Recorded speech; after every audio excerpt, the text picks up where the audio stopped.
Hello everyone, thank you so much for stopping by. In my first post, I declared a 3-year journey that will hopefully highlight my most memorable experiences as a master's student. In this video, I would like to discuss my acceptance into the business school at the University of Edinburgh and my rationale for applying to their Masters of Science in Management course. I hope that my experience in applying and being accepted into their school can be inspiring for you. As always, I will be reading off a script to better organize my thoughts and to minimize editing time. Let's start with the beginning. About a year ago, I applied to the University of Edinburgh for a Master's in Management, which is a 1-year MSc degree in Management Studies. Sadly, I was not able to accept their invitation into the course as I was having lower back issues that ultimately led to minimally invasive lower back surgery. However, I would like to discuss with you my assumptions for why I believe I was admitted into their school. The University of Edinburgh is an ancient university in Scotland and has incredibly low acceptance percentage that typically hovers around 10%. So it is very competitive to gain admissions into the school. Its admissions mandate that students have B+ averages and obtain undergraduate degrees from prestigious colleges and universities. They use various university ranking systems to get a sense of the academic environment that students were exposed to during their undergraduate courses, along with other tools that gauge competitive nature of the applicant pool. Interestingly enough, they don't use other known measurements like the GMAT or GRE for most of their business master's courses. The MS in Management Studies only requires one letter of recommendation, and the application process doesn't rely on an interview, so it's streamlined. Yet, the school is somehow able to maintain exclusivity and a competitive spirit in their student population. You can expect any cohort in any course to be ambitious and engaged at Edinburgh. So what were my motivations for applying to the University of Edinburgh Business School? As many of you already know, the school is prestigious, so there's that. The business school offers a wealth of MSc courses in just about any subject you would want, with exception to information systems. I really wish they had this course. They also don't require GMAT and GRE testing for most of these courses. This for me is huge, as it adds tremendous value before even attending the program. Why spend all this time, money, and effort studying for a test that has nothing to do with the curriculum of the course that you'll be studying?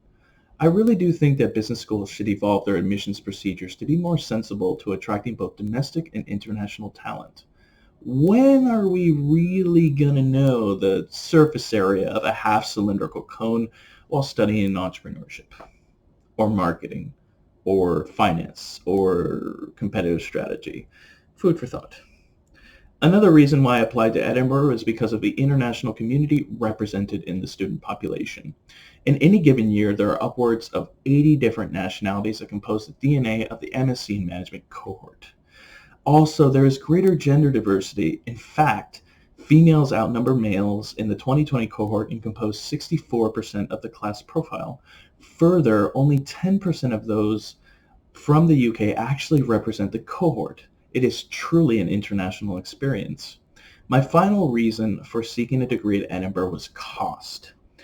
The tuition for an MSc in Management is roughly 24,000 British pounds, which in 2020 translates to $31,000, which by the way is nearly $25,000 cheaper than an MS degree at a private university in the United States.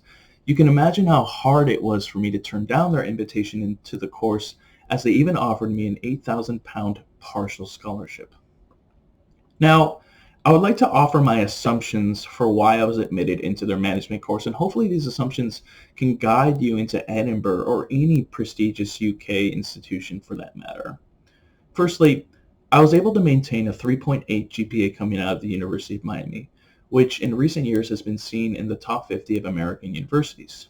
Second, I had extra firepower on my CV as I was in the process of completing an MS in Communication at Northwestern University, which is a prestigious American school.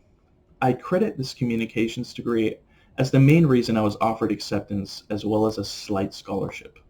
However, I feel that if you had a traditional business background from a prestigious school, then you wouldn't necessarily need a prior master's degree for getting into Edinburgh, though your GPA would need to be high. As a noteworthy point, You can find all the admissions requirements on the website of the institution in question. Although some institutions like University of Cambridge aren't 100% transparent on their admissions requirements. Try to look for admissions requirements on both the business school website as well as the graduate school website of the host institution to get more of a complete picture of the items you need to apply. I'll post them in the link. My last assumption for why I was admitted into the program at Edinburgh is because I'm an American. On the surface, this might seem strange, but my theory is that schools in the UK encourage international students to apply. International students offer diversity in any graduating class and offer vast perspectives in classroom discussions. This initiative of diversity can enrich and even extend the value of the degree. This is the typical argument that diverse institutions make while selling their program. So being an American happened to be useful for me. My main point that I'm trying to drive home is that if you are able to secure close to an A average at a top 50 American university, then you should be able to gain admissions into a top flight UK school, as academics and even arguably diversity is king across the pond. Let's transition a bit. Now I want to provide advice for why you should apply to Edinburgh or any top tier school in the UK. First piece of advice, don't be discouraged by tuition costs when considering a degree from the UK. I get a sense that scholarships are more abundant in the UK than in the United States, at least for master's degrees. Many of the schools that I've looked into both in Edinburgh and in London have numerous scholarships available to foreign students, and this of course includes students from the United States. I'll be doing a separate video on scholarships for US citizens like the Fulbright and the Marshall Scholarship in a future video. Let's continue. My second piece of advice, don't let the cost of living discourage you from applying to these schools either. The cost of living will be expensive no matter where you live, as many top-flight universities are near metropolitan areas. Consider the MS in Entrepreneurship at the University of Southern California in Los Angeles. The degree itself costs $55,000, and that doesn't include living expenses, which we know will be high considering that Los Angeles is an expensive city to live. On the other hand, the MS in Entrepreneurship at Imperial College in London will cost roughly $38,000, and London is also an expensive place to live. If we can disregard the cost of living comparing Los Angeles and London, as they are probably comparable, then all you need to really worry about is tuition, and to me it seems like a no-brainer. $38,000 from a prestigious school will always make more financial sense than $55,000 from another prestigious school. And there is greater chance that you will obtain a partial scholarship in the UK, I assume. Now, there are other factors that you need to consider, like assimilating a new culture, living in an unfamiliar environment, acquiring a temporary visa, or not having access to your support network at home, etc.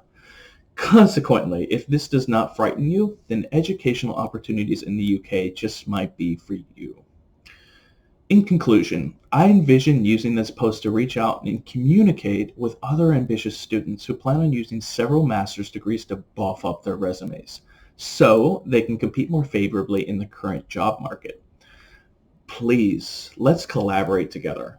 I'm interested in knowing all of your goals and plans to become more valuable in the world of corporate.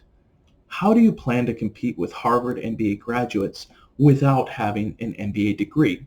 How do you plan on being more valuable to an organization? Is it through education? Is it through various professional roles and work experience? Or is it through entrepreneurship like content creation and promotion? Please feel free to leave a comment below, and I would love to hear from you.